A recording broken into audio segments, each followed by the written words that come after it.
আমাদের এখানে এই শ্রমিক ভাইরা তারা আসেন, দেখা যায় বিভিন্ন এজেন্সির মাধ্যমে আসেন, কিন্তু অধিকাংশ এজেন্সি এখানে প্রতারণার ভূমিকায় থাকে।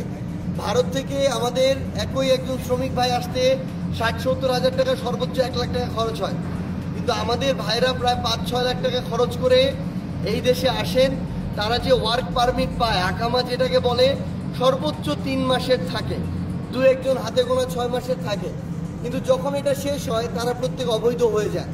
এই যে এত টাকা, তাদের যে পরিবার, এই মুখ নিয়ে কিন্তু তাদের ফিরে যাওয়ার মতো অবস্থা থাকে না।